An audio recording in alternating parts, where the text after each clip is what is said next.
Congresso, caros CEOs das empresas de telecomunicações que acabaram de estar aqui neste debate do Estado da Nação, cabe-me a mim fazer aqui um pouco umas notas finais sobre o nosso Congresso. Em primeiro lugar, nós queríamos fazer um Congresso que pudesse ser um bom Congresso sobre a área do digital em qualquer parte do mundo. Não apenas em Portugal, mas em qualquer parte do mundo. E acho que conseguimos isso, pelos temas, pelo nível dos oradores, pela discussão que houve, pelo debate de ideias que houve e, sobretudo, pela análise que foi feita sobre os vários setores da atividade económica, daquilo que era o nosso tema. E o nosso tema era como é que a ciência e os negócios devem ou não devem trabalhar em conjunto. Por isso, penso que nós teremos atingido esse objetivo. No entanto, até ficava mal se eu não perguntasse ao ChatGPT o que é que ele achava do tema.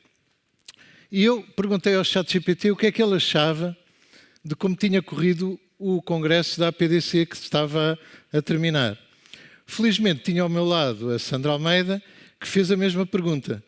E qual foi a resposta? Foram duas respostas completamente diferentes. No meu caso, o ChatGPT detectou que eu tinha escrito um post no início do congresso e basicamente repetiu aquilo que eu já tinha dito. No caso da Sandra, como ela não tinha feito isso, provavelmente, ele foi às redes sociais e trouxe uma série de coisas que leu nas redes sociais sobre a forma como tinha corrido o congresso. Curiosamente, concluiu a mesma coisa. No entanto, aquilo que apareceu e aquilo que, de facto, ele foi buscar foi completamente diferente. O que reforça uma coisa. Reforça o facto de nós temos de ter muito cuidado quando perguntamos coisas a estas ferramentas. E, portanto, a nossa literacia digital tem que ser bastante elevada para que nós consigamos perceber aquilo que efetivamente está a acontecer quando nós interagimos com este tipo de ferramentas. Mas estamos convencidos, apesar da ideia que o ChatGPT nos deu, de que de facto fizemos um bom congresso. Quero agradecer a todos os que estiveram aqui presentes, um agradecimento muito especial à Presidente do Congresso, com quem preparámos durante várias reuniões este congresso, um agradecimento também a todos os patrocinadores, à RTP e à equipa executiva da APDC, como obviamente não podia deixar de ser, e que fez um esforço muito grande face à sua dimensão para que tudo isto corresse da forma que correu. No primeiro dia e na abertura do Congresso, eu chamei a atenção para um aspecto que considero fundamental. Nós em Portugal temos dois problemas, um problema económico e um problema cultural. O problema económico é que somos um país de microempresas. E o problema cultural é que achamos isso bem. E, de facto, um dos grandes problemas da nossa economia é que temos empresas muito pequenas, com lucros muito pequenos, com muita dificuldade de investir. Dei 3 exemplos. Um dos exemplos tem a ver com o número médio de faturação anual que o Instituto Nacional de Estatística diz que as empresas portuguesas têm, incluindo nessa média as grandes, 370 mil euros, ou seja, a maior parte a generalidade das empresas portuguesas não pagam nem 2 bons salários. Também mostrei que a tabela dos 1000 maiores em contas individuais, e porque se fossem contas consolidadas não eram 1000, eram muito menos, entra-se nesse clube com 40 milhões de euros de faturação, que é um número pequeníssimo. E quanto aos lucros, bom, a maior empresa holandesa tem resultados líquidos de 15 mil milhões num ano. A maior empresa dinamarquesa, metade da nossa população, tem lucros líquidos de 15 mil milhões num ano. 15 mil milhões não é a soma dos lucros de todas as empresas do PSI 20, é mais.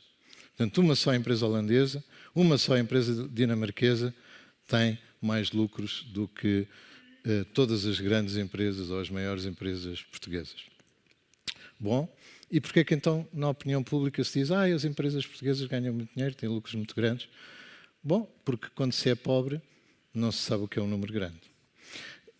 E esse é um problema fundamental de Portugal, é a escala a escala na dimensão das empresas. Por isso é tão importante que nós tenhamos instituições de referência, e as instituições de referência são instituições do mundo científico e tecnológico, são grandes empresas, são empresas internacionais que nós conseguimos atrair para Portugal, são empresas portuguesas as maiores, digamos assim, e são empresas portuguesas que também querem ser grandes. Apesar de serem, por exemplo, uma startup, apesar de estarem numa fase difícil, querem ser grandes. E essas instituições de referência é onde está o trabalho interessante. E, portanto, é nessas instituições de referência que as pessoas querem estar. O talento não se retém. O talento atrai-se e depois trata-se bem. E as pessoas são atraídas porquê? São atraídas pelos projetos mais interessantes. E aqui nós mostramos que há muito trabalho interessante em Portugal. A nossa Presidente do Congresso tinha uma frase que era não há negócios sem ciência, e chamou a atenção que muita dessa ciência é ciência fundamental e, portanto, nós temos que apostar no conhecimento para que depois consigamos gerar produtos e serviços interessantes. E, portanto, é fundamental que Portugal perceba que tem, de facto, este problema cultural. Também temos um outro problema cultural. E esse outro problema cultural é que queremos tudo por pouco dinheiro. Mesmo as coisas sofisticadas. O Alexandre Gropelli mostrou hoje uma fotografia muito interessante na sua apresentação, que foi uma fotografia que ele tirou em Roma, quando ia a passar por umas lojas, e então estavam duas placas lado a lado. Uma das placas tinha um pacote de telecomunicações e a outra tinha um snack. Enfim, a assinatura mensal de um pacote de telecomunicações e um snack. Qual é que era o mais barato? Era a assinatura de telecomunicações. Portanto, um produto sofisticado em que as pessoas dão menos valor do que um snack que se pode comprar em qualquer lado e que seguramente não faz falta a ninguém. Enquanto que as telecomunicações são fundamentais para que o país funcione. Por isso, nós não podemos alinhar, digamos, neste espírito. E quem se lembra do espírito que existia em Portugal no final da década de 2000, aliás, da década passada e início dos anos 2000. Nós falávamos de inovação. Apareceu um terceiro operador, por natureza, porque o mercado assim determinou. A concorrência estava a aumentar, mas falava-se de inovação. Quem vinha a Portugal via que nós tínhamos em Portugal televisão interativa, que a gente andava com o programa para trás quando chegava a casa, para ver o programa que ainda não tinha visto quando chegou a casa, e mais ninguém no mundo fazia uma coisa dessas. Porque em Portugal era melhor. Nós inventámos o pré-pago. Nós fizemos coisas que mais ninguém no mundo ainda tinha feito. E o que é que nós falamos hoje? É dos preços, é o espírito low cost, se as zonas brancas não têm para lá uma pessoa que por acaso ia a passar e ainda não tinha rede, coitado. E isto a gente não consegue fugir a essa lógica. Porquê? Porque isso ficou na opinião pública. Portanto, nós tivemos, obviamente, uma administração da Anacom com quem o mercado tinha diferendos fundamentais, felizmente já não estamos nessa fase, só que esse espírito passou para a opinião pública. E passa para o espaço público, passa para as redes sociais, passa para as perguntas que se fazem às pessoas. E, portanto, recuperar isso é muito difícil, mas é necessário. E, portanto, aquilo que é um papel fundamental hoje, por exemplo, de um regulador a nosso ver, e aquilo que é o papel dos próprios governos, é recuperar a imagem do setor, dar-lhe condições para investir, dar-lhe condições para que não seja remunerado abaixo do custo de capital. Porque não interessa apenas defender os consumidores. Para isso existe a defesa do consumidor, que também existe um organismo específico para isso. O que é fundamental é equilibrar o interesse dos consumidores com a saúde do negócio das empresas. Porque se não existir a saúde dos negócios das empresas, os consumidores não vão ter os serviços. E, portanto, é um papel, a nosso ver, fundamental dos governos e dos reguladores, e com isto incluo também a Autoridade da Concorrência, etc., para que não se instale em Portugal o espírito de low cost e que voltemos a ter o espírito de inovação. Era isto que nós queríamos deixar como mensagem deste Congresso.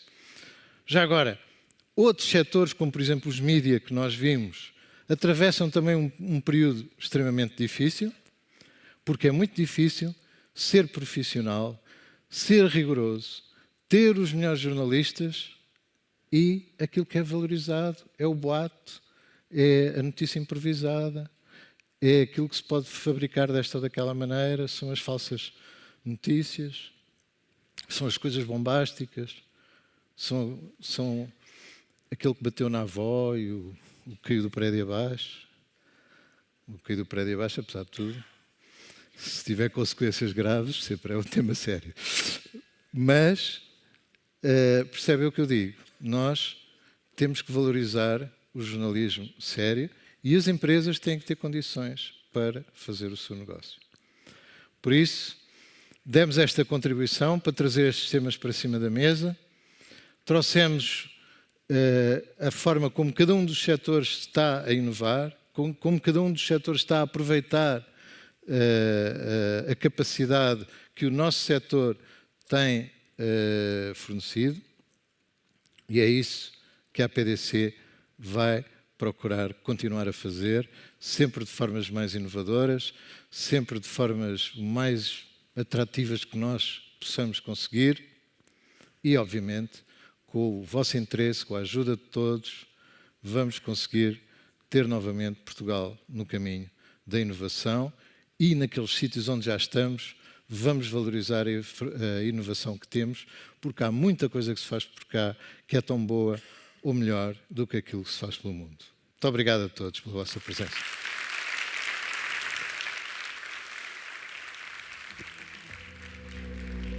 E agora os nossos hosts estão aqui, eu vou apresentá-los.